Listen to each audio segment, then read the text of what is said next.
Alrighty. Hello everyone. Thanks for joining us again for another episode of from our Football Fan Zone podcast. Thanks so much for all of you that drop comments, that like our videos. We really appreciate. So we're back again for another episode. We have another special guest joining us today. He has been on the show before. Rezi, the Chelsea fan, is joining us. Rezi, how are you doing? I'm good, boss. How you guys doing? Happy to be here. Yeah, Welcome back, yeah, man. Welcome back. welcome back. We're good. Thank you for having me. Yeah, Uzo is also joining us. Uzo, the sports fan. Uzo, how are you doing? Doing good. Good. Nice to have you again, as usual. We also have the Adams. The Adams is smiling up the Chelsea. Chelsea's doing well right now. So yeah, Adams. I don't think I need to ask you, but tell us. Yeah, man. Big weekend for us, man. I just saw the Chelsea ladies also won 8-0, so Wow. so So, good. yeah, so the title race is also back on It's for the on. It's ladies back as on. well. It's back on. Wow. So Emma Hayes might not leave empty-handed after all. After All all. right. Good luck to her. Right. So let's get cracking. So we're going to start from the title race in the EPL, right? So I think basically for most of the major leagues or the other major leagues, I think the title has already been decided in France, I think in Germany, in Spain as well. So I just left with England, and that is where our focus is. It's looking like a very, very intense, interesting, nail-biting, title race for those involved. That's Arsenal fans and Man City fans. So basically, I don't think there's so much to analyze in this, right? It's just more of like, what do we see happening, right? Right now, all of us here are neutrals. None of us here is involved in the title race. I have Chelsea fans, Tottenham fan, and a Liverpool fan. So we're going to use from what we've seen. So let me start for myself. So I was telling Adams before we started the show, right? Like, from my perspective, right, as a Liverpool fan, I think, and obviously from watching Arsenal this season, I think they've been the best team like this season. The least number of goals conceded, the highest number of goals scored. So it just feels like they deserve to win it based on those metrics. But football is not metrics. Football does, like those always tell you, the sport does not love you. It doesn't care about your feelings.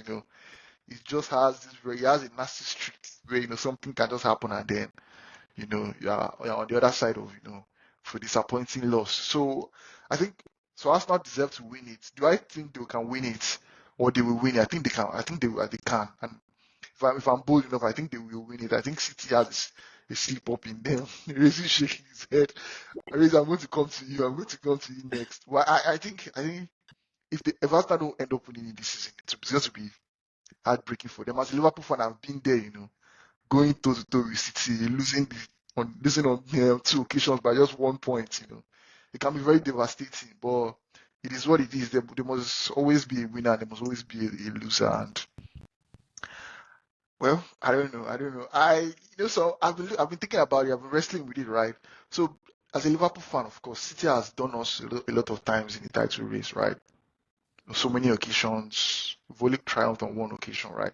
So obviously, you could say, okay, based on that, I want Arsenal to win it at least, so City loses out on this occasion.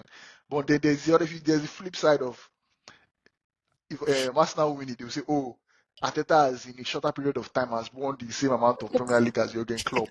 And of course, I don't want that banter to stick. So I'm almost turning between who do I There's want? no choice to be made. That is very easy. You have to side with City.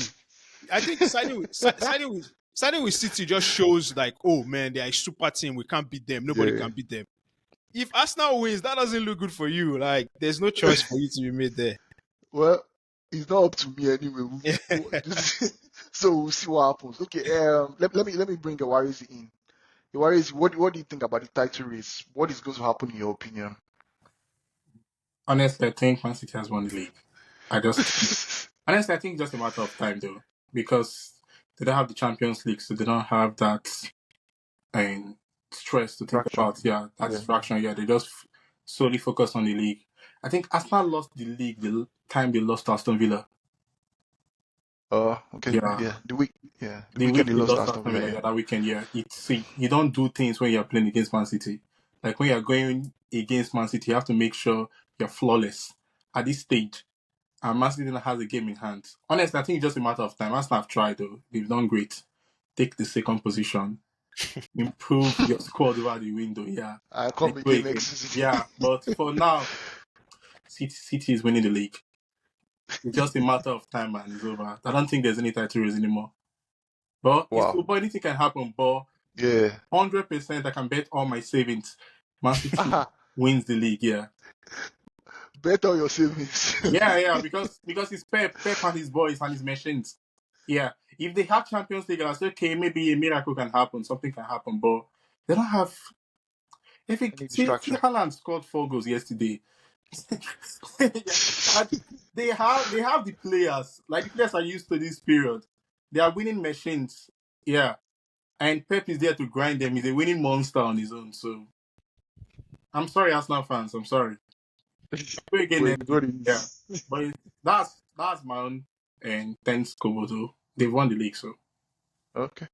Uzo, I know we've spoken about this. We've asked you about this. I think last week. I don't think your opinion is still going to change, right? Uzo, you're still sticking with City to win it. Uzo knows ball. Yeah. No, I mean, like, coming to me is he knows it's silly. I've been the first one that has been saying when City was down, I told them that City was going to win the league. I just don't think you bet against, that winner's pedigree, that championship DNA. Like, they at this point is muscle memory for these guys. And then, as Rezi mentioned, there's no distraction of a Champions League where you can even say someone can get injured or he can have one eye on keep his squad. And even if there was Champions League, they've done this. They've been in the Champions League at this stage of the season almost every year in the last 4 or 5 years. So they're a machine. They're gonna win the league. I look at the fixtures that they have coming up.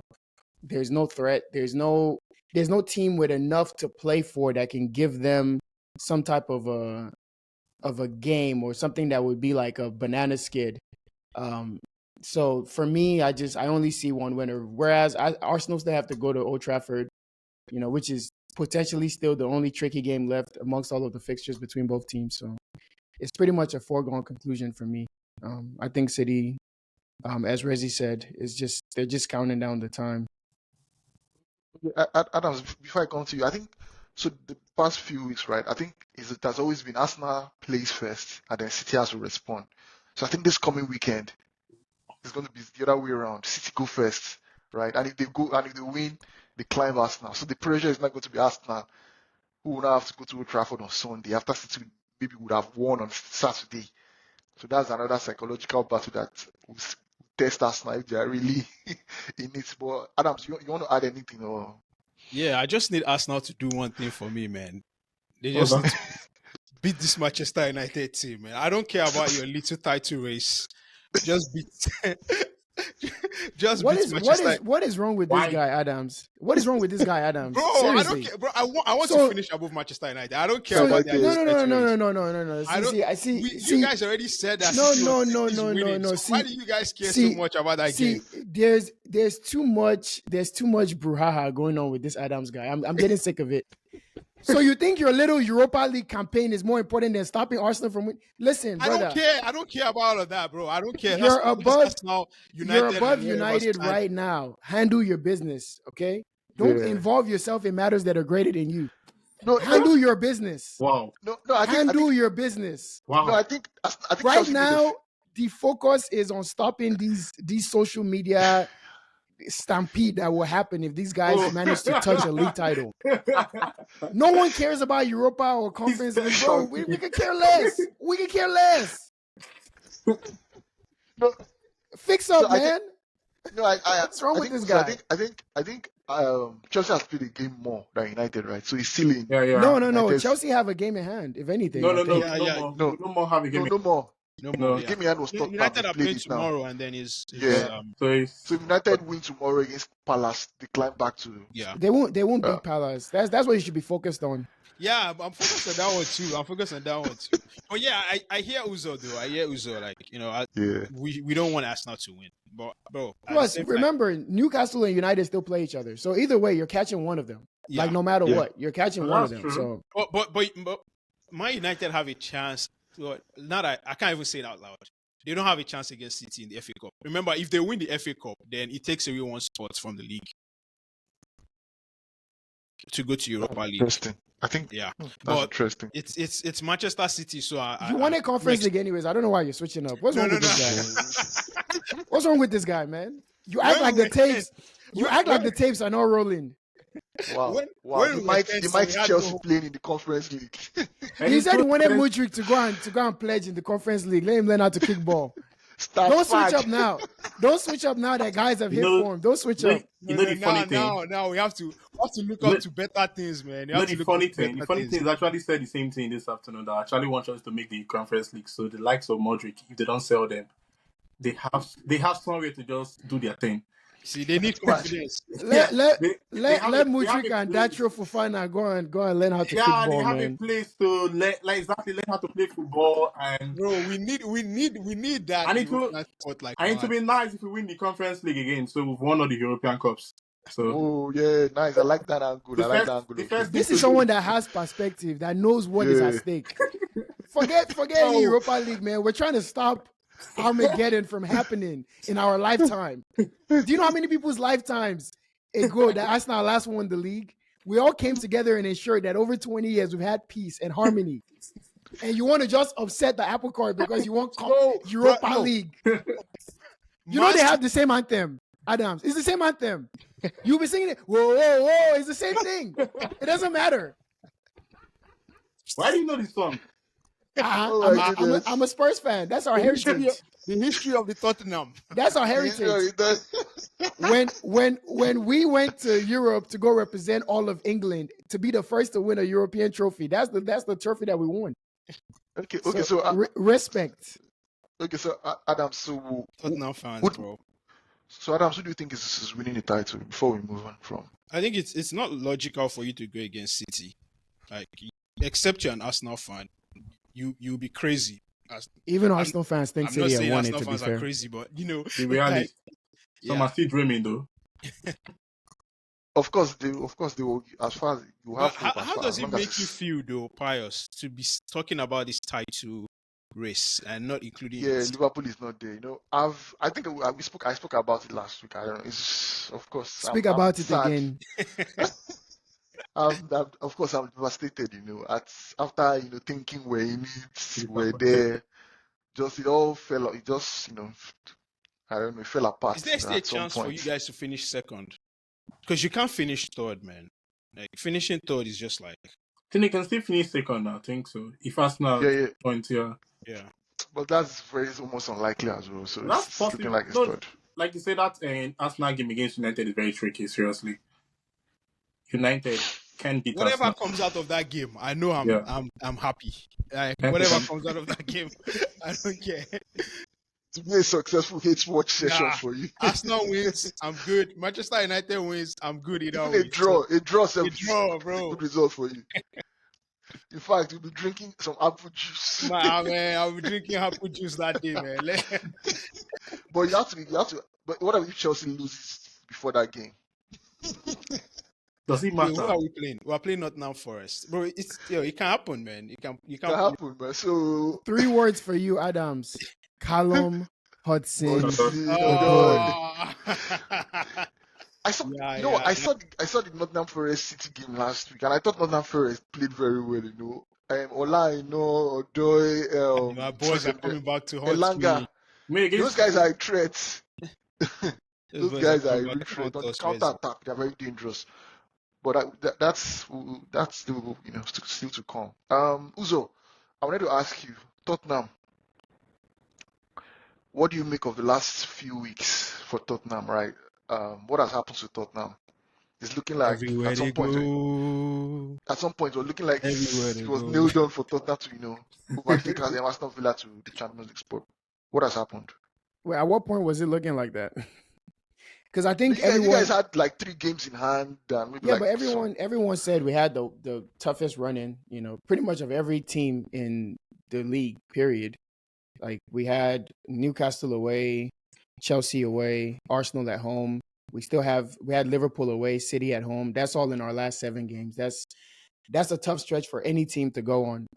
But honestly, like I have two perspectives. For me, the season was over. I told you guys on the pod, like, the last thing that I was hoping for this season was just to beat Arsenal. That was it. That's the only thing that I wanted out of the season, because I don't really care for Champions League or Europa League. I don't think we're ready for Champions League anyways.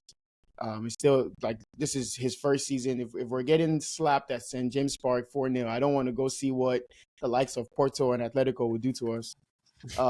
So for me, the main thing was I just wanted to at least be a part of derailing, our neighbors and stopping their ambitions. But yeah, there's two ways to look at it. From my perspective, which is more realist and maybe depressing, where I didn't expect Champions League or I didn't expect Europa or whatever at the start of the season. So I'm okay with wherever we finish. But then there's also the other part of it, which is where I'm sure the board, the chairman, the core fans that maybe don't care so much about the emotional aspect, but more about the business side. I think they'll be looking at it as this is unacceptable. You can't be on a 4-game losing streak with something to play for.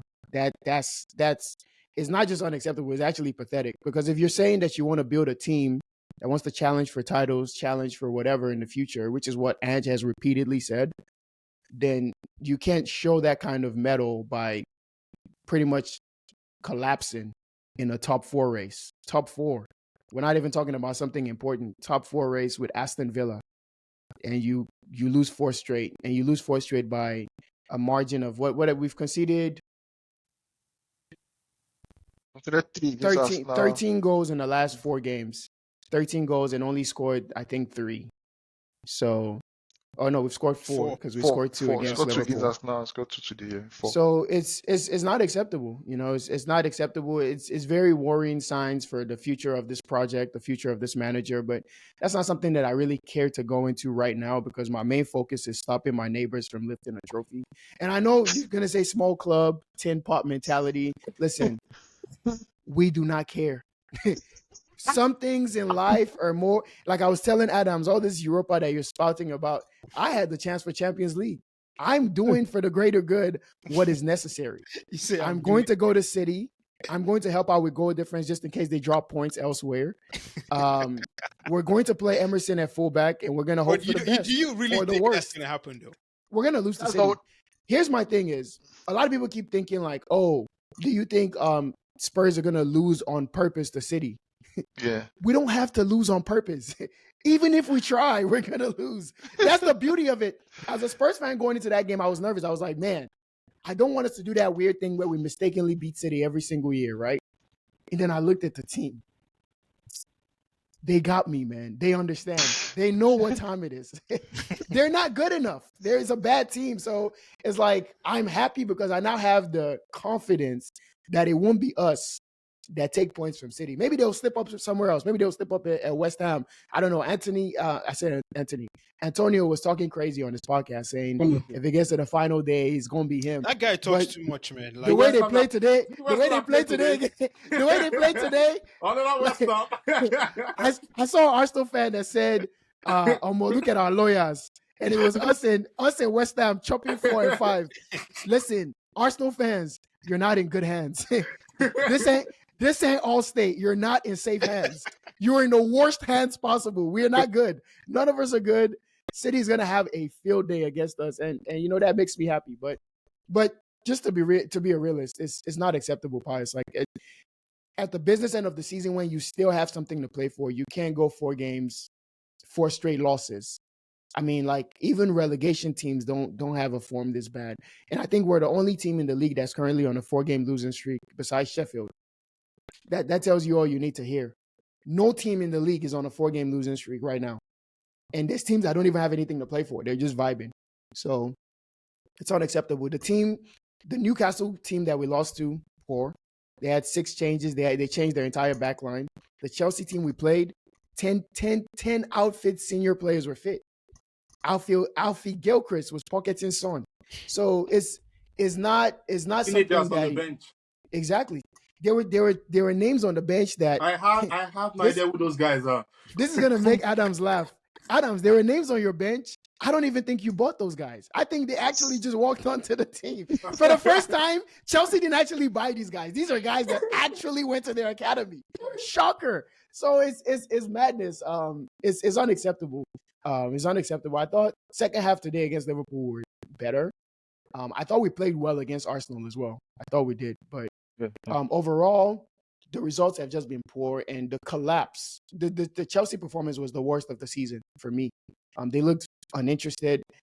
They didn't even look like they cared to try, and so that was disappointing to see. But I didn't have any expectations of that game. Like I said, my season ended at Arsenal, so I just wanted to also say it was not acceptable. It wasn't Looking acceptable. ahead to next season for Tottenham already. Right, okay, let's switch Looking the ahead to conversation the summer, he has to survive the summer first. first. Okay. Let's switch the conversation to now to Chelsea, Chelsea Proper Chelsea. contrasting fortunes, Tottenham looking like on the down, Chelsea on the up, right? I So it's always like believed in you, Adams. You back to can't back. say I didn't believe in you. I believed in you. Okay, so let me come to Rezi, right? So Rezi, let me phrase it. I have two questions, right? Wow. So of course, one of them is I know one of them is the obvious one, which we already spoke about before we Rezi has been started the waiting show, for this question. right? So the first one then is this two games that you've won, back-to-back games against I think Tottenham and West Ham. Has there been any? Do you see that there has been some sort of change or tactical switch or something at Poch that's done differently? Don't forget they Or were robbed at Villa. That should have been 3 wins on the bounce. That was a bounce as well? robbery. Yeah. So and then the second question is obvious: are you Pochettino in or are you Pochettino out? Right. Of course, I'm Poch out, so don't need to stress yourself. So let me answer the first question though.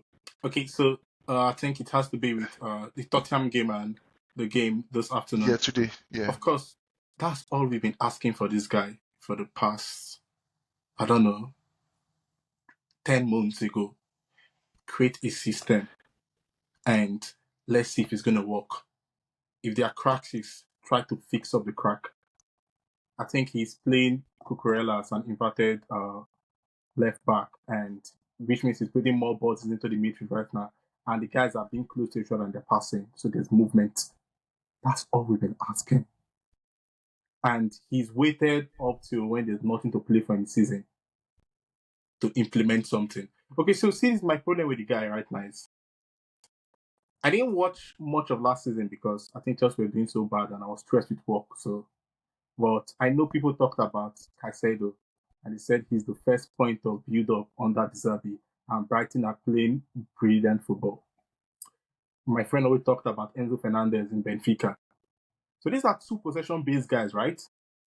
What I'm expecting is from these guys to like create a team whereby these guys are starting to build up. Just how I was saying Kovacic and Jorginho do under Sarri and same thing under Tuchel. Like they come back and they start to build up.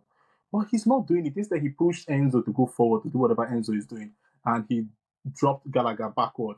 And he's allowing the centre back start the build up. And everybody's far from each other. So when there's one misplaced pass, it's a counter attack. I just don't understand the guy. Like, how do you have two midfielders who are very good in possession-based football and build-up play, and you're not utilizing them? So these are my issues with the guy. So like, I'm saying, okay, fine. They say, okay, his team knows how to press very well. I can't even see the press. I can only see Palmer running. Then maybe sometimes Jackson choose to like tag along. And you just like there's no plan. That's the thing. There's no plan. There's no attacking template. Everybody just doing what they can do. They're not playing like a team. They just playing like 11 guys on the field. So those are the reasons I'm like, nah, this can't work. This guy, he's just making excuses. He say injuries. Sure, Chelsea's had a lot of injuries, but I don't think injuries is the reason why we're here. Because majority of the guys that are injured, it's not like how would I put it this way? It's not like those guys are gonna like change the fortunes of the team. Because okay, the only person I can say is two persons, Rhys James and Nkunku. The remaining injured players are not people that they are part of the team. They are not like they are the majority part of the team, like they're the key players. They're just part of the team. Romeo Lavia, the guy you guys signed from Southampton. He's just part of the team, yeah. So at this point, I was like, Pochettino is not even doing anything. He's not making any difference. He's not stamping his authority. the team is not even, they are not disciplined. There's so many things he's getting wrong. Look at that penalty incident where they all went to embarrass themselves. That's been going on for season after season. And I know there are some players he hasn't even improved. Maybe some people like Palmer, some people say that's how Palmer just never got the opportunity. He's always been a talented guy from the City Academy.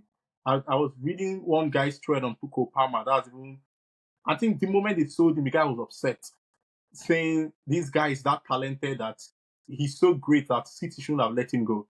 He can be as good as Riyad Mahrez. But no, I don't know about him. Definitely can't be watching him from the academy. And all this guy needs is a chance. And once you should understand is that I understood that when Lampard was the Chelsea coach, right? I thought it was the players. I thought we needed better players. I was always making excuses for Lampard, maybe because he was a Chelsea legend. I don't know why I was doing that. But the moment Tuchel came in, the difference was like light and darkness. Yeah, you can know these guys are coached by a tactician. Everybody knew their role to play. Everybody started appreciating Mason Mount more. Everybody knew their position. There was a setup. There was a plan. We went into big games confident that we were not losing. It's when we played Man City, we played Real Madrid. That's what Tuchel brought. I think Tuchel beat Man City 3 times. Yeah, that's what I'm saying. That's when you know somebody that knows what they are doing. And when you have a setup, you have a system, even the players that are not really so great, they start looking like, this guy is decent. Yeah. Like, this guy is really not all that bad. And that's what Pochettino hasn't done, seriously. Pochettino is, when almost the 11 players are playing badly, you just need down on the coach. I'm telling you, it's not on the players. I know the players are not really, some of them are really not so good, like Modric and co. But some of them, you can see there's a player in this guy. And Poch out. Unfortunately, I don't think he's going to get sacked though. And yeah, the problem is, and the other problem is, they're really not very good coaches out there. That's another problem in world football. Yeah. World football is like coaches. So if let's say I wanted to sack Poch at this point, who's available? I can't take Disabi. Disabi loses 5-0 like it's nothing. Like that guy is not ready for the big league, honestly. So like, only the only person I can comfortably take at this point is Tuchel. And I think Manchester United are looking at him. The Ineos group. I hope they don't get him. He was going to improve them. Yeah, I hope they don't get him, honestly. My heart can't take that. Okay, the Adams, let's get your view on Chelsea as well. Those points I raised. Poch out, Poch in, and what's the difference between... I see Uzo smiling. So context for Rezi is I actually met Uzo through Poch, not through Poch, but after Pochettino became our coach. I was looking for a sports fan. Poch is my guy now. He introduced me to Adams. So tell you more about and he came, man. He broke it down. Bro, you guys should go. In fact, we'll link the video here. Go and watch that video of Uzo breaking down. I think he did a really nice job, breaking down. And to be fair to Uzo, a lot of things that he said have actually happened, right? They say hindsight is 2020, right? And I feel like there's a lot of context. We probably need a whole show to go through everything that I have. But I'll say that people are right to question Pochettino and say, man, what have you done so far this season? I felt like there are times where he could have done better. But now, looking back at the whole thing, I watched a Chelsea content creator's YouTube, and he described it like, this is like a symbiotic relationship where it's almost like a Venn diagram where one thing has to be good before another thing is good. I don't know if I explained that well, but like, there are just so many dynamics with this Chelsea team, right? And we are starting to see it now. I know I was one of those people filming about seeing Chilwell playing left wing. But now, looking at it, I'm thinking about it, and I'm saying, maybe Modric wasn't ready to start the season. They're right? Sterling. That was a horrible decision. No, Sterling was playing on the right. Why don't you play Sterling on the left and play Madueke on the right? No, Madueke was injured the first couple games of. Remember, Madueke wasn't in preseason. If you remember, he wasn't in pre. I'm talking about the games against Liverpool, against West Ham, the first few games of the season. We didn't have Noni. We didn't have. We had Modric, I think we had Jackson, of course. So it was Chukwuemeka. Caicedo hasn't come then, if you remember. It was Chukwuemeka, Gallagher, and Enzo. Yeah. Then it was Cowell, it was Thiago Silva, it was Disasi, and Rhys James was still fit, right? And then we had Sterling on the right, then we had Chilwell on the left. And I was going crazy. Why isn't Modric starting? And now I think I kind of get why he isn't starting, right? Why he didn't start with him. And we want, like, now we can see that football is not FIFA, right? Some things have to happen before other things happen. For example, there had to be that spat between them for that penalty kick and whatever, for them to have that connection, for them to have to find the connection. And it's just like, making friends with people, right? When you go to a new job and whatever, like, it takes time to build the connections, right? It does take time. Like, Madueke came from PSV, barely went. Jackson came when? Yesterday. Palmer came when? Everybody. So the dynamics is kind of hard for Poch, right? I'm not excusing him, but I'm just saying, let's not forget that. And now we are seeing that, okay, now that they've spent more time together, now that they've gone through that teething phase, they are still going through the teething phase. Like, there are some hard conversations that needed to happen. They needed to, fail to succeed. Maybe you can put it that way. And I'm seeing that, okay, now these guys are maturing. I saw Noni all through the season, doesn't track back. His body language is looking off, doesn't look like he cares, just always wanting to hang out on the wings. But now he looks like somebody that is more composed, he's willing to track back. And that is not something that just happens like this. That's something Ruby Rose. You grow into, right? You grow into. And look, Noni started playing Premier League football when? Last season, right? I know there are players like Palmer that they just come in and hit the ground running, but every player can be like that. And now, having said all that, I'm now willing to even give Modric more time because of what I've seen from guys like Jackson. I've seen from Noni. I feel like, yeah, I think Modric. What do you see from Noni? Noni these past few games. Noni he's still acting like that guy that knows how to play football in secondary school and feels like he's the best, always sagging and being on swag. One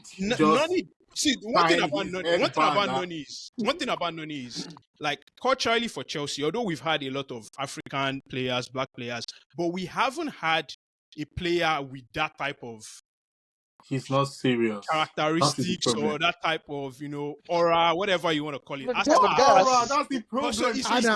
Adams, if you want to call him black, just call him black. You know what they're saying. He's a black man. Now, black boy. We know Chelsea's heritage. We know. No. But we've not had players like that though. We've not had players that behave like that, right? He's not serious. He's rough around the edges. Like, I get that. But you can't deny his talents. Yeah, you know that. He's a talented guy that's not serious. Once you're not hardworking, there's a problem, honestly. But all I've seen from the past 3 games is hard work, though. That's what I'm saying. Like, I've seen him track back. No. He's done good. Game. I will applaud him. He's done good. So it doesn't mean like I'm dismissing what he's done in the past 3 games. He's done good. I will applaud him. But the season started in August. I've watched all of you from August up to this point. But that's what I'm saying. Like, you need to grow, though. You need to grow. Like, that's the growth phase for him. That's how I see it. Like, he's not somebody, like, we didn't sign. That's the thing. We didn't sign somebody he's from 22. We didn't sign somebody from Real Madrid. Football club. You can't be growing while we're in 12th and 10th position. Because it's Chelsea doesn't mean that he will now all of a sudden change who he is. We signed him. Rezi is like, the reality has not hit you yet. We signed him. We had to do intervention for Adams on the show to help him. The reality has not. Once you said that this is Chelsea, I knew you don't get it yet. He doesn't understand what's going on. You still think that Roman is here. You see. Why I want other Adams to understand is that for me right now, my opinion right now, I think Chelsea needs to get 2 wingers this summer. That's fine. But 2 wingers. What are the wingers we're getting? If we get guys like, see the guys on top of the 1 billion that you spent. See the guys. Will you not answer to God on Judgment Day? Rezi? Yeah. Would you stand in line on Judgment Day? You See, know the guys 1 we have here, billion. Modric, It's not enough. people are Modric needs to waiting go for them to Modric come needs to and go on become loan. messiahs. We have Angelo.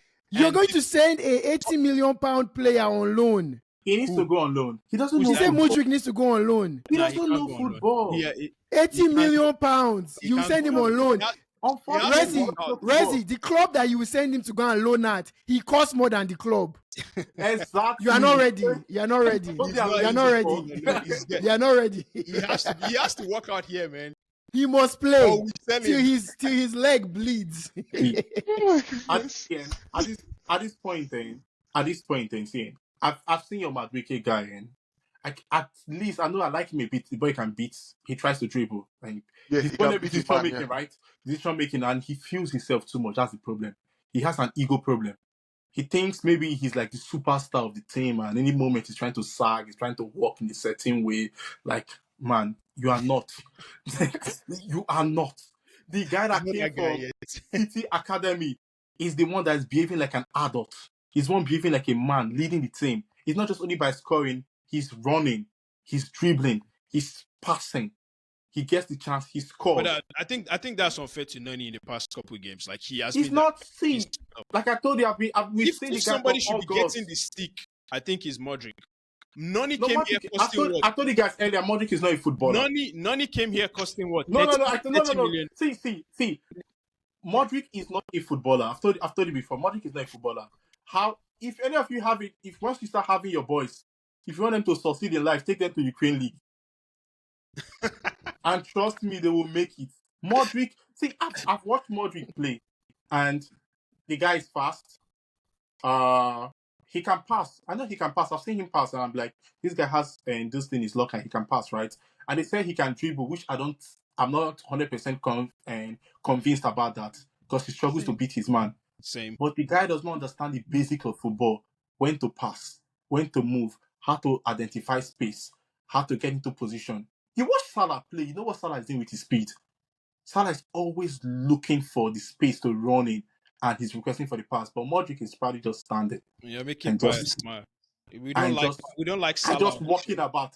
So Modric is not a footballer. Modric needs to spend time in the academy to learn how to play Come football. on, bro. No. Yeah, big Yeah, back. sad. No, that's the sad truth. That's the sad truth. That's why he needs to go on loan. Okay, but the Understand? thing is, you agree that Nani is Modric is not that good, but you don't want to cut Poch some slack. Why I can't cut him some slack is because, okay, like I told you guys about Sarri, right? When Sarri was coaching Chelsea, that's when Odoi was trying to get into the team, right? Cool.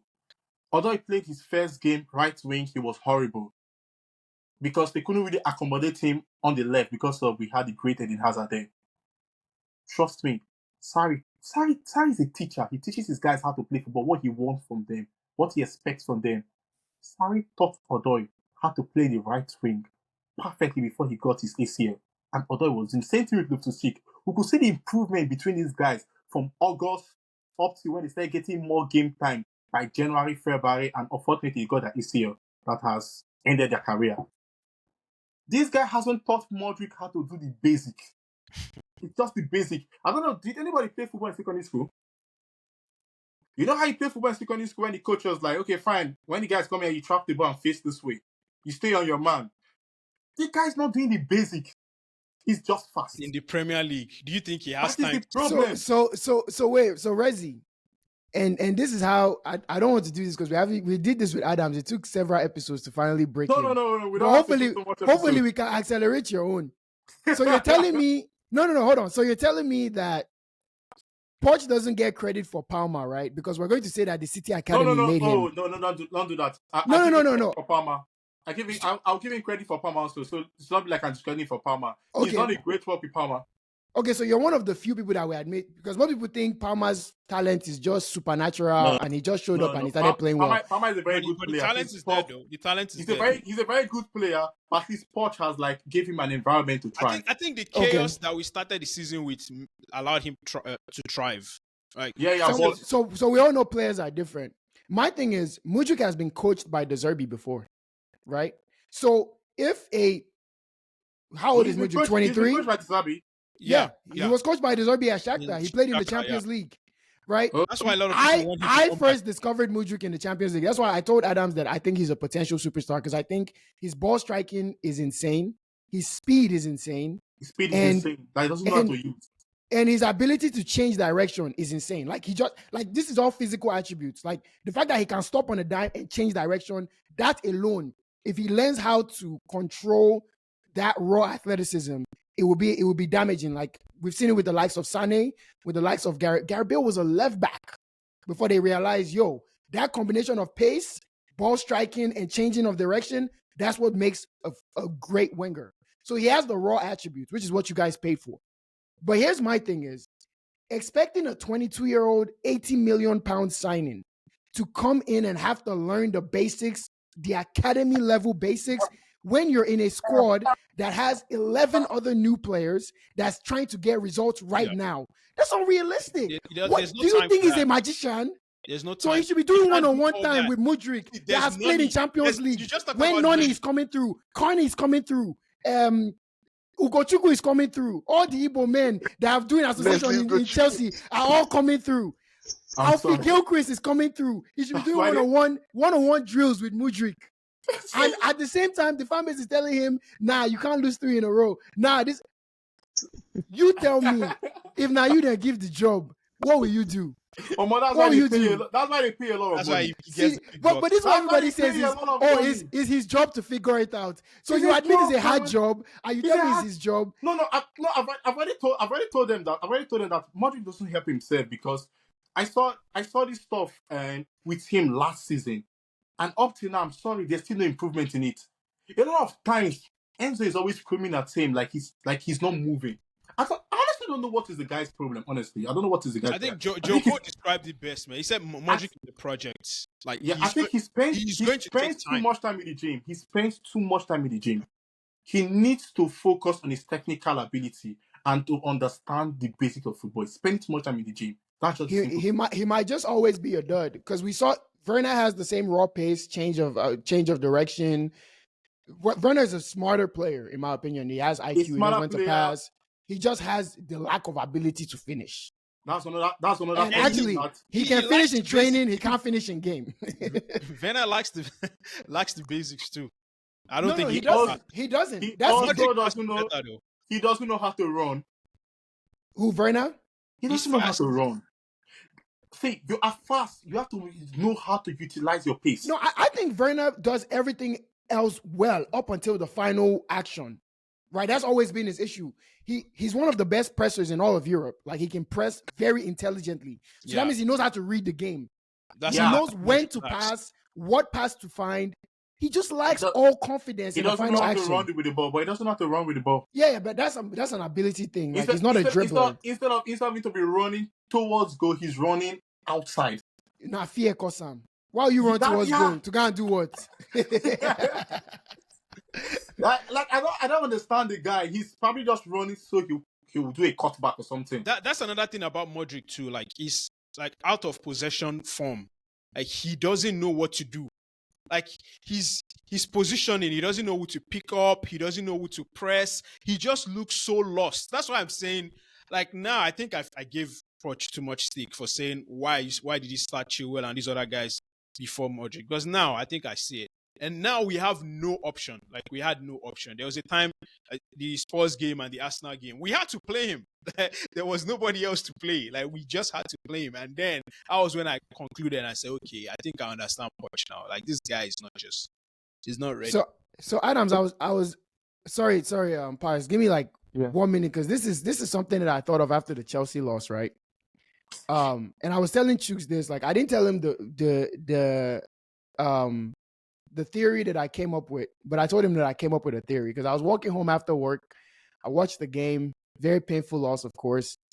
And I just had 15 minutes on my walk to just talk to myself. I was talking out loud. Somebody even tried to approach me and sell me something. I told him, hey, I'm on the phone. I was talking to myself.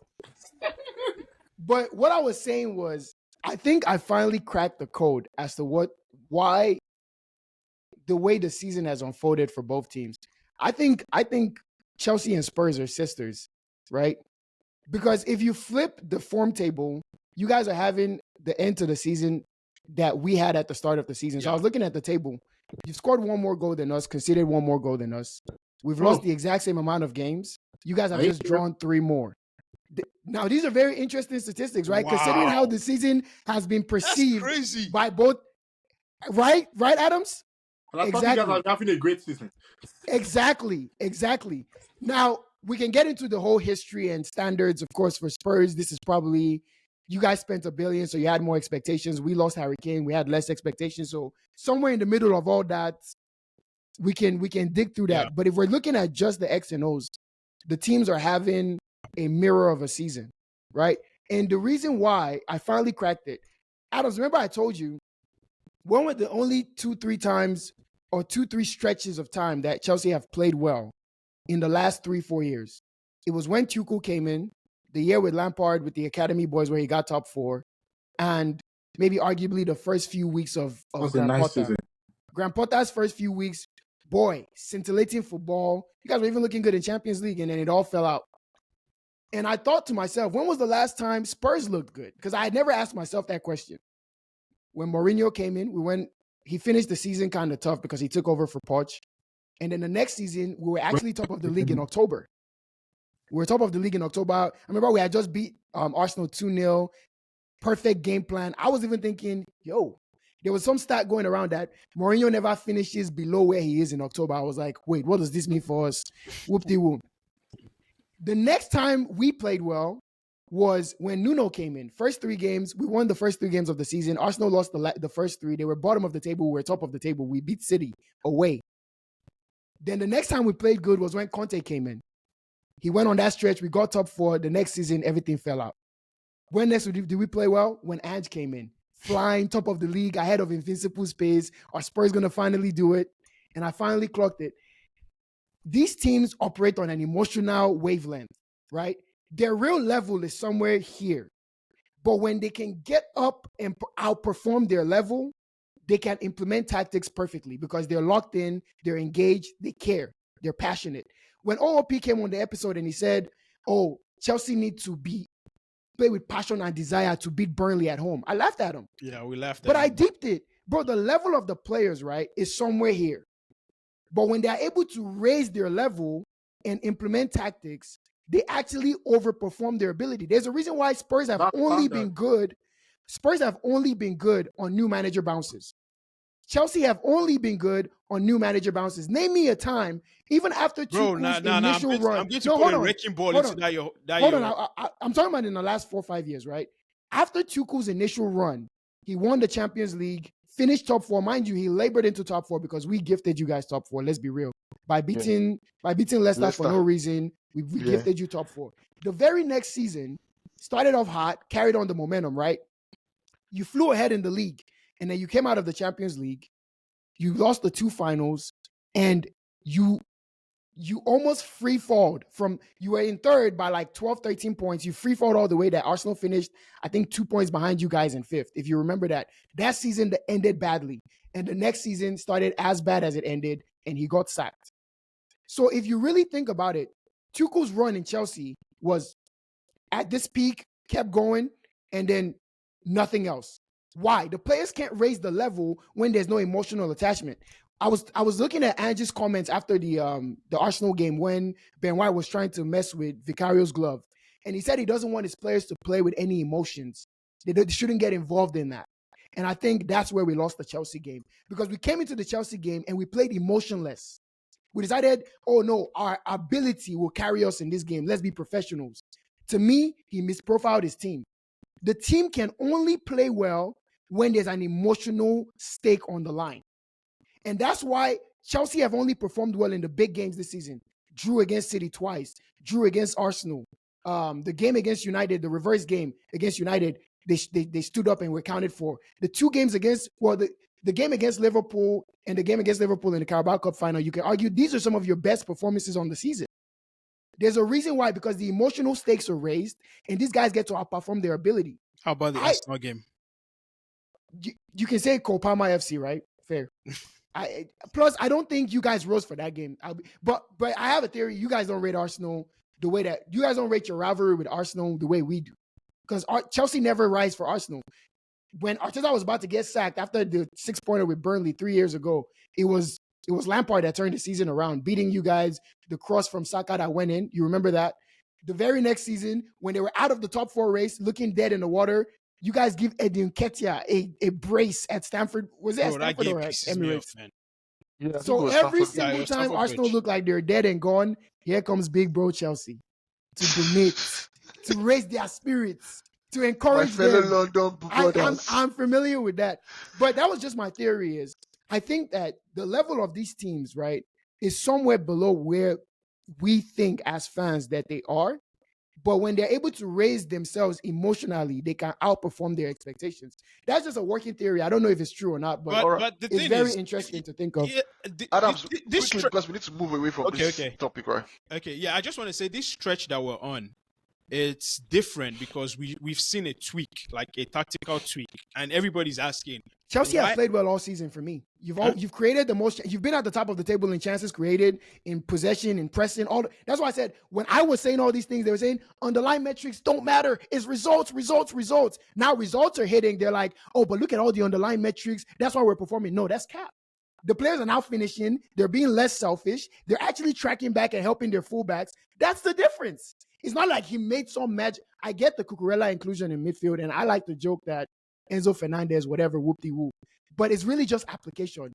At the end of the day, tactics is only a quarter of the battle. Once you cross those white lines, it's about the players believing in it and actually trying. We say Ange doesn't have tactics. I think Poch said it. Poch said it today. He was like, it's application. You need a seat before you can like sit down.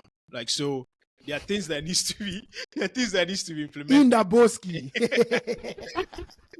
There are things that need to be implemented. So that makes sense. Sorry, Pius. We totally derailed the show. No, Pius, that was a good theory though. You got to admit. Yeah, Don't worry. You'll see slot ball next year. Sorry today, but Pius, you see slot ball next year. I can't wait. I can't wait to see. Theory. The show going for 2 more hours, but let's move along. I can't wait for slot ball next season, man. Oh my gosh! But I don't know why as a Liverpool fan, I'm just worried that maybe where Chelsea is now is where we might be next slot ball next season. It won't be as bad as this. You guys have more stability. You guys have more stability. You guys have guys in your team that can steady the ship. So. Yeah, and I think one key part of our setup is our sporting director, Michael Edwards. Is he back now? Man. Okay, strong. Yeah, he's back. He's back here, sure. He's back. Strong man. The guy dealt Amorim very. All right, that's another topic for another day, right? Okay, so let's move on, guys. So I wanted to ask you guys, right? So we're almost like 95% of the season gone already, just about 5% left. So I think I want to ask you guys, right? Your signing of the season and the flop of the season. You know who's my signing of the season? So okay, I've been saying this is middle of the season. Let me start with Adams, for the record, let me just start with you, right? Okay, so who is your signing and why is he your signing of the season? I'll just tell you who, and I don't need to say why. Cole Palmer. Why? Pius, why do you want to hear about Pius, clarify your question. Are you saying sign of the season for your club or sign of the season in general? Sign of the Premier League. For the Premier League. Yes. Cole Palmer for the Premier League. That's all I'm saying. Why is he better? That's all I'm saying, bro. Has he had a better than who? No, let me rephrase the question. I know I'm going to get killed. I was going to say, okay, what about Ollie Watkins? It's not a signing now. That's signing now. Oh, sorry. That's it. Oh, sorry. Signing of the season. Player of the season or sign of the season. Player of the season. Sorry, signing of the season. Yes, Palmer. Okay, for Adams. I think the person you would have said is Declan Rice. That's the only person that you can see. That's that. Yeah. You know what? Let me ask you guys first. That's a good shout. Yeah. That's the person I think. I remember earlier this season they were saying Vicario. Oh my goodness! He's still my signing of the season for my club. That's what I'll say. For your club. Okay. It's not a good season though. Udoji is not your signing of the season. We signed Udoji last season. He just was on loan. Okay. Oh. But I mean, I guess technically, but even he hasn't outperformed Vicario for me. A lot of Spurs fans are turning on Vicario. I don't think it's his fault. Just like I don't think it was Onana's fault that these guys concede 30 shots a game.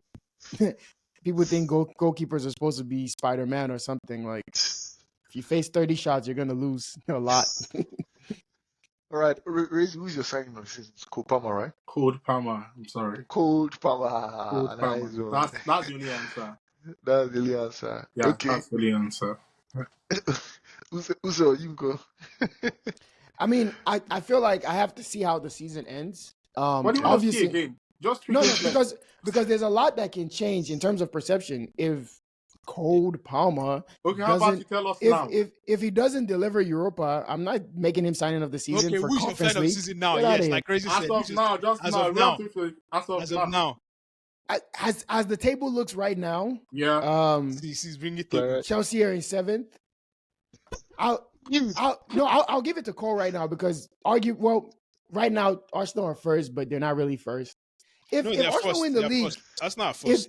If I'm saying, but they're not really first because there's a game in hand or whatever. But we don't want to get into It doesn't matter until they win. My point is, if Arsenal was to win the league, God forbid, it would have to be between Declan Rice and Kai Havertz for me as the signing of the season because I think that's been the difference maker for their season. Bro, Kai Havertz is. No, I'm saying like if they win the league, he's going to be one of the difference makers because it doesn't work like that. Kai Havertz doesn't. No, I agree. I'm saying that's the way that because in terms of impact, you can score the goals. But if I look at an improvement from the last season, now listen, if Chelsea do finish 6th, and I think you will, if Chelsea finish 6th, I don't think they will. That's 6 places above where you finished last season. He's got to be signing of the season. And you can say he directly contributed to it. I'll give it to him for sure. But I think it all depends on if Arsenal win the league, is Declan Rice. Let's just be real. If Arsenal win the league, is Declan Rice. I think it's Declan Rice. But I think it depends on how the season ends. Don't even. You don't hear. And McAllister. Don't think about McAllister or Soboslai there. I'm even coming to. You know what? Okay. Let me even bring it now. Okay. So flop of the season, right? Let's turn it now. Wait, how about this guy at Palace, Wharton? He's been pretty class. Bro, I beg. That one is not. He's been decent, but not signing of the season. Flop of the season. So Adams, let me start with you now. I haven't thought about it though. Flop of the season. I thought about it. Only one man. Only one man. Who's that? Don't say it. Oh, Mason Mount. Yeah. Mason Mount. Money Mace. This guy, no, hold on. This guy wore number 7. I went to Old Trafford and breathed air. I said, it feels different here. And he didn't even play but like 80 minutes. He's the flop of the season. No, you can't. I don't think injured though. He has been injured for so who's responsible for your fitness? He's responsible for his fitness. No, in my opinion, I don't think he's the flop of the season. I don't think an injured person can be like because he's not been playing. Yeah, he's but not been playing. I thought about it, but I think I'll give Onana my flop of the season. Onana No, that's cap. He's at the top of the league in shots prevented. Yeah, so the thing is, my problem with Onana is the amount of goals he has he's cost on his own. Yeah. Onana did errors leading to goals. Yeah, Onana did something in Champions League that I've never seen in my life before. Yeah, so I've been watching football for more than a decade, maybe almost 2 decades. Enzo Fernandez is in the running too, Adams. Don't think we forgot. First of all, we signed fraud alert. Fraud alert. I've never seen your goalkeeper committed errors leading to goals in like 3 or 4 matches that knocked his team out of the Champions League. Onana did that. Yeah. I've never seen that in my life before. And also in the league, he's always making errors. I know you said he considered 30-something shot, which is bad, but he just has per game. Yeah, per game. Yeah, per game. But the errors he commits on his own. I agree. Yeah. At the start of the season, I thought he was very shaky, but in the last few months, you can't say that he's been committing those same errors. He's been very solid. He did the same thing against Brighton again. Was it? I wouldn't say that's an error. That was Casemiro that started that chain of events. Again, it's just diabolical defenders. Bro, he has Casemiro and Johnny Evans in front of. I can't have him as the flop of the season. I'm sorry. When your center back partnership is Casemiro and Johnny Evans, who do you think is going to be the flop there? Who's not going to be the flop? I think I don't care about this injury. No, excuse. he's been injured. I know Chelsea fans think that if you're injured, you can be world class forever like Rhys James. Which means, but we hold people accountable on this show. You can call Nkunku the flop of the season then, if you're using that. I think Nkunku has had impact when he's played. Good one, Rezi. He scored goals. That's a good He scored goals. counterpoint because you can't say Nkunku is flop of the season. You can't say. I can't say you can't call Oh, people you are that have been injured. You are injured. So how would you? Yeah, you've not done anything. Like I think when Mason Mount has played, he's been just as bad as if he wasn't playing. No. I remember there was a joke going around. They were like, man, why is Mason still injured? And he came on in the game. Because he didn't do anything. It doesn't matter if he's hurt or not. When he's on the pitch, he's not doing nothing. So it doesn't really matter. But if you force me to pick someone that has been playing, then I feel like we have to look at that. We have to look at that Chelsea midfield, man. I'm sorry, 240 million. Somebody has. Caicedo is like is a new signing. Enzo was from last year. Enzo was last year. What a lucky boy. Lucky boy. Caicedo has been. No, Caicedo has been decent. Caicedo has been decent. I'm trying to think. I can't think of anybody, man. That's why I picked Onana. See, I thought about it. There's no one. I thought about it so much. I was like, well, how about Matheus Nunes at City? He hasn't been good either. Yeah, that's a good yeah. They've turned the guy into come and log game. That's true. They bring the guy on 90 plus 7 to come and log game. I forgot about him. And that guy is, and he's a decent talent. I don't know what's don't worry, next season you see him. No, you see next season you see Kovacic. Where Pep wants you to teach you how to play his way. Yes, Kovacic has been really good for City. Bro, he's actually close to signing of the season. Yeah, Kovacic can sit in there. They love him now. City fans go look at their tweets about the guy. But I always thought the guy was class. I rated him even while he's always been class. He's always been class. That's the thing. He's always been class. But he started the only problem is his decision. He did.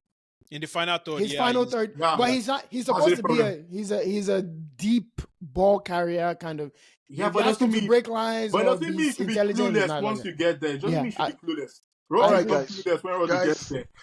Let's move on, right, guys? Okay. Let's move on. Apparently, they eventually say they don't mention any Liverpool play. No.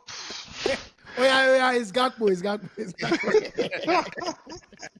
Gakpo for the flop. No.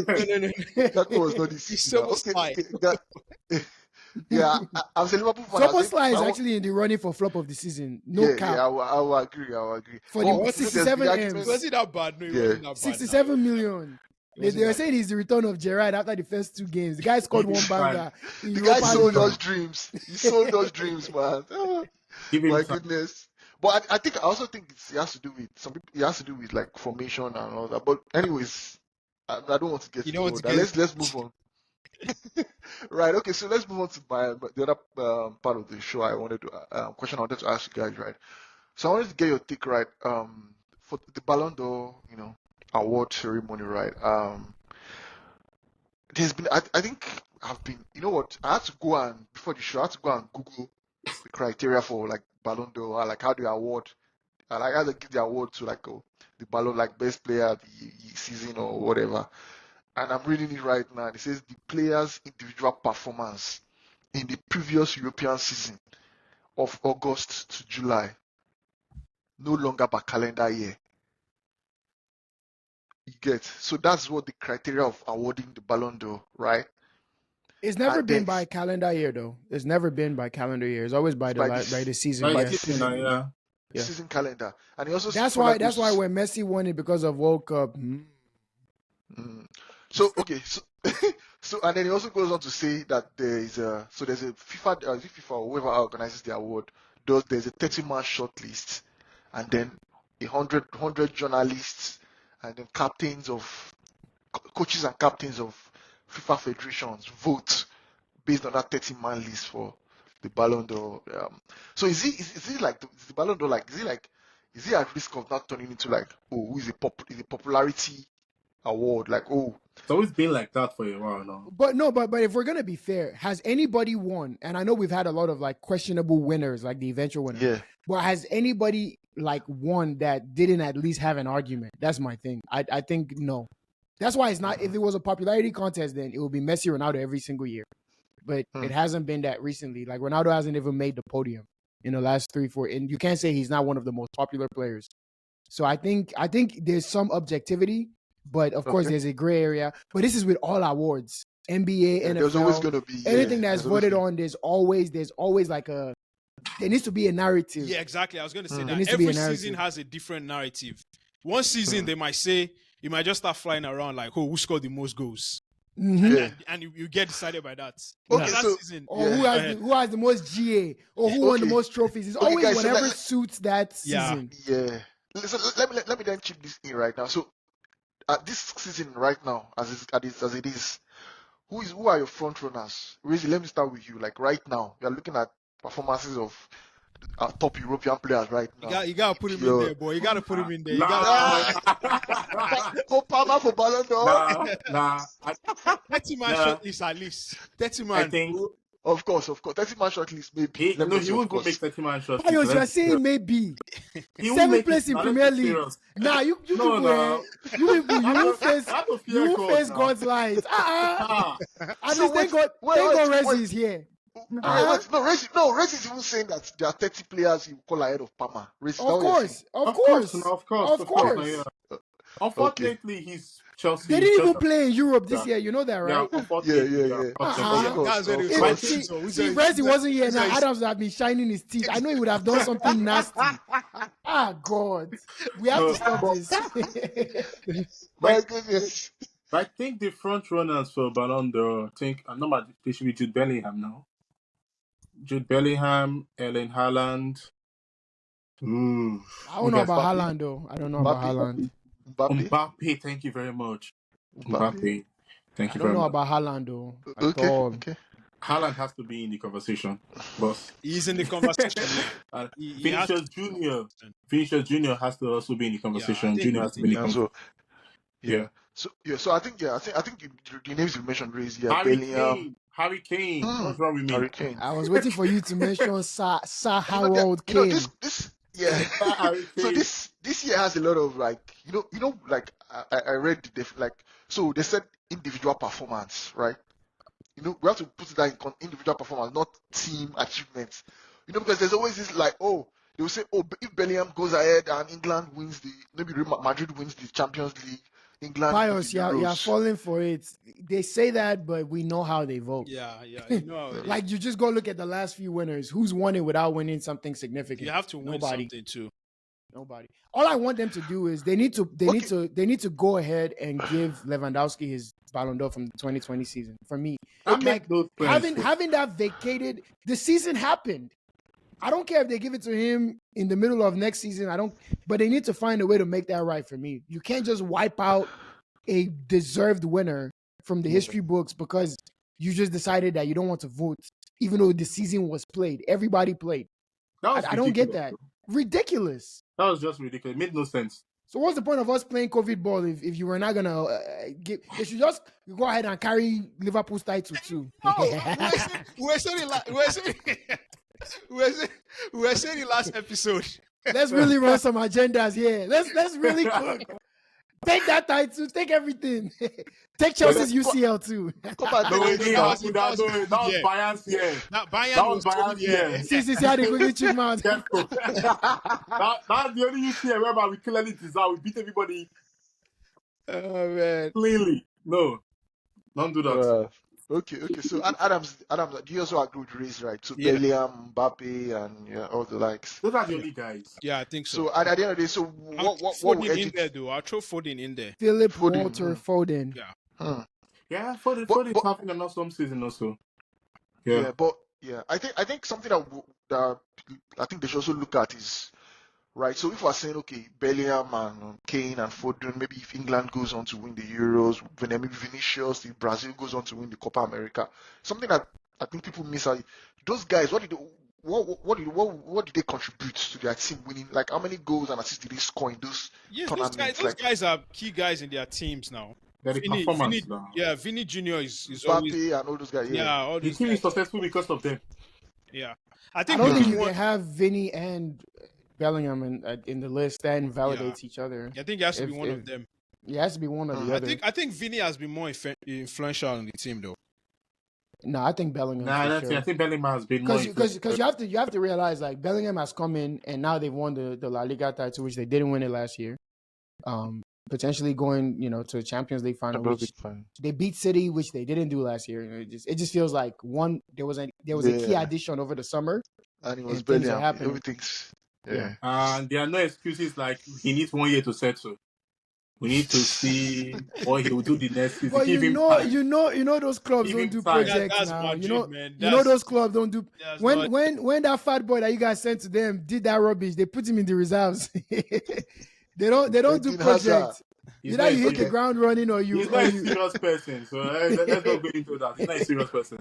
Let's not Okay, go he did into you guys, guys a favor now. He gave you guys a big fee and he went to go and No, retire I elsewhere. love him so much. I love, but he's not a serious person. I love him so much, but he's not serious here. A lot of these really talented players, they're too talented for their own good. That's the problem. They're not being serious. They're not like taking Who charge was of them. that? Was it Mikel Obi that was being interviewed that said Hazard trained like shit? All Yeah, of he was- them. yeah. They Bro, said he everybody was- else said it He there. was. Yeah. They say he was so bad in training, so Yeah. bad. Yeah. John Terry. That's how you know why he flopped in Madrid. Because there's so much your talent can take you. Mhm. Then, unfortunately, he got injured. And according to him, I think he said He doesn't COVID even look did like he something, cares yeah. about his physical. Like He doesn't care. I'm not gonna lie. Fat football players is one of my biggest pet peeve. I don't care how good you are. You can't like Rhys James.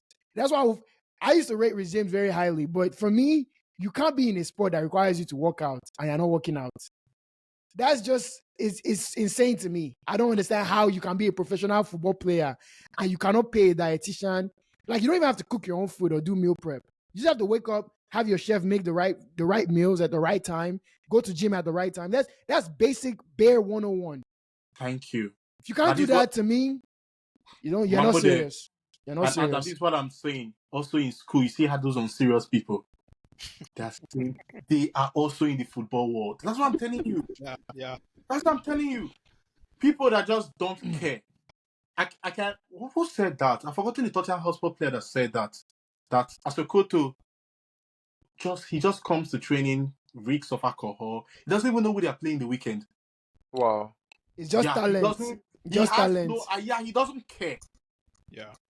It's the same with that Undombele that was signed. Peter Crouch was the one that said it. See, he just doesn't care. Yeah, I heard Peter Crouch say that. Then in the weekend, I was saying, okay, this is who we are playing. When taxes going on, that's fine. It's vibes. He just goes, he does his thing. Yeah. It's the Collect same my thing salary, with collect my due. Undombele and Bissouma. You just look at their face, you know they couldn't You care know, less. guys. And these are very talented players, very Yeah, talented. they're not working hard. Those ones are just thinking about London nightlife. Like, oof. Who is If this it's to go and dance Sakusa, you see Bissouma there with his sagging pants. Those kind of players infuriate me. Even this Emerson guy. I need a whole episode on Emerson Adams. But I might get the show We cancelled. don't discuss. We don't discuss. I might get the show cancelled. because average players. Adams, I need a whole episode on the two Emersons, the ones that you guys played today and the ones that Pius played today. That something about that name. That name is finished. Bro, That name is done. No more Emersons again. It's okay. That Emerson boy today thought he was still clearing ball for Chelsea. Guys, okay. All right. Finally, before we come to You the didn't end ask of me the for show. my own short list now, Pius. Oh, sorry. Please give us your short list, Mike. The only thing I want to do is I want to take out Haaland. What kind of rubbish is that? You can't just put. Nah, The guy he played needs to half the look it. season, didn't score in any important games. Get him out of here, man. But hey, sir, EPL top Haaland, scorer. please. Haaland, please. Just bring the title. I'll put you back in. Please, I'm begging you. But no, I'll take Haaland off. I think I'll just go with three. I'll go with Mbappe, Bellingham, and Harry Kane. To me, that's the clear top three for me. I think Foden is an outside chance. You can add Rodri in there as an outside chance. And then you can start scraping the barrel. Ollie Watkins. Does Ollie Watkins deserve a shout? I don't know. He should be on the list somewhere. why? I think Ollie Watkins. Palmer doesn't make it. Why does Watkins make it? Well, he's going to get. He's making champions. And they might win the conference league. Well, I mean, they're down 40 to Olympiacos right now. Name But some players, bro. We have players like Watkins has had a great you guys season even for said me. Saka. You guys just said anybody from Arsenal. Yeah, no, but he's right? going to be in that like maybe the 10 to 20 range. You add Saka in there for sure. So you put Watkins before Saka. No, I wouldn't. Okay. I wouldn't. Yeah. I said Palmer and Watkins. I was trying to be funny. Watkins is not Watkins going in my top 10. Relax. He's not going in my top 10. But he's there. You know who I'll put in my top 10? Lautaro Martinez. Martinez. Yeah, fair. Even Griezmann is also shout. What? Wheat He Wheat doesn't is also going to make shout. Wheat should make the top 10. Florian Wirtz, yeah, for sure, Yeah. for sure. Yeah. I think And not just Wirtz. I think even Frimpong might make it. even As a Pius' defender, new signing, he's been crazy. Frimpong in Bayer Leverkusen. Boniface. Boniface. No, Boniface is coming to Liverpool next season. no, Boniface, no, not really. All right, He guys, doesn't. He doesn't like Premier League umpires. I don't think he's coming here. Let him come. Oh, Let him okay. come. He has an Please. interview that says that he doesn't really rate Premier League. But He let wants him to go come to La Let him Liga. come to Liverpool. Yeah. He said the same thing in the Mikel Obi's podcast. He said, That's what I was saying. That's what I was his referencing. football. Yeah, his football. Okay, guys, so it's been a very interesting show. We've come to the end. Just before we go, I just want to get you guys quick prediction. Champions League semi-final second leg, guys. Who is going to be in the final in Wembley? Who are the two teams that are going to play in that final? Adams, Man, let me start with you. I'm going for Dortmund because of Marco Reus. I want him to have Wow. fairy tale still exists in football, Uzo. Wow. I want a fairy tale. And I think sorry to chip. I think the last time there was a Wembley final, it was the two German teams. Yeah, 2011. So is history going to repeat itself again? So yeah, I want the two German teams, man. Seems to be in the final. Rezi, do you have a contrary opinion or? Okay, so I think PSG is going to beat Dortmund. But I'm just troubling between Real Madrid and Bayern because of Tuchel. Tuchel is very good in cup games. Yeah. And Madrid is Real Madrid. They have better players. Honestly, I don't know who's going to make that tie. It might go down to penalties. Yeah. I want to watch when it comes to cup games. Yeah, he's very good in cup games. Yeah. Man, remember that game up in Opal, man. Yeah. But I'm 100% sure PSG will beat Dortmund and they'll make the final. Yeah, PSG will make. I think I agree. I think PSG goes through for me too as well. It's PSG versus whoever wants it more in the other time. Uzo, you think Mbappe is in the final? Yeah, I think Mbappe goes to I desperately want him to win the whole thing. I want him to win it too. I think the real fairy tale is Mbappe getting his Champions League. Man. Teams, I'm fine.